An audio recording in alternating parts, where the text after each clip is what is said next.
ಈ ಕವನದ ಹೆಸರು ಫ್ರೆಂಡ್ಶಿಪ್ ಡೇ. ಇದನ್ನು ಬರೆದವರು ಅರಟಿ ಅನಿಲ್ ಕುಮಾರ್. ಇದರ ಬರವಣಿಗೆ ವೆಂಕಟರತ್ನ ಸಿಎ. ವಿಶ್ವಾಸದ ನಗು, ಪ್ರೀತಿಯ ಉಸಿರೇ ಫ್ರೆಂಡ್ಶಿಪ್. ಸ್ನೇಹದ ಸೇತುವೆಯಲ್ಲಿ ಒಬ್ಬನಿಗೆ ಇರುತ್ತೆ ಲೀಡರ್ಶಿಪ್. ಸ್ವಾರ್ಥವಿಲ್ಲದ ಮನಸ್ಸಿಗೆ ಸ್ನೇಹಿತಿ ಕೊಡಬೇಕು ಮೆಂಬರ್ಶಿಪ್. ಕತ್ತಲೆಯ ದಾರಿಯಲ್ಲಿ ಕೈ ಹಿಡಿಯುವ ಪಾರ್ಟ್ನರ್ಶಿಪ್. ಕಣ್ಣೀರಿನ ಹೊತ್ತಿನಲ್ಲಿ ಧೈರ್ಯ ತುಂಬುವ ಓನರ್ಶಿಪ್. ಕೊನೆ ಪಯಣದವರೆಗೂ ಮಿತ್ರನನ್ನು ಉಳಿಸಿಕೊಳ್ಳುವುದೇ ರಿಲೇಶನ್ಶಿಪ್. ಏನಾದರೂ ಜೊತೆಗಿರುವವನೇ ಜೀವದ ಗೆಳೆಯ. ಕೆಲವೊಮ್ಮೆ ಮುನಿಸು ಜಗಳದಲ್ಲಿ ತನ್ಮಯ. ನಿಜವಾದ ಗೆಳೆಯ ದೂರವಾದ ಸಮಯ. ಜೀವನವಿಡೀ ಒಂಟಿತನದ ವಿಸ್ಮಯ. ಲೈಫ್ನಲ್ಲಿ ಪ್ರತಿಗಳಿಗೆಯೂ ಸುಂದರ ಅಧ್ಯಾಯ.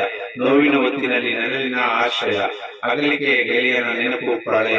ಬಂಗಾರಕ್ಕಿಂತ ಅಮೂಲ್ಯ ಬಂಧವೇ ಸ್ನೇಹ. ಒಳ್ಳೆಯ ಮಿತ್ರನ ಮೇಲೆ ಪಡಬಾರದು ಸಂದೇಹ. ಸ್ನೇಹದಲ್ಲಿ ಎಂದೂ ಇರಬಾರದು ದ್ರೋಹ.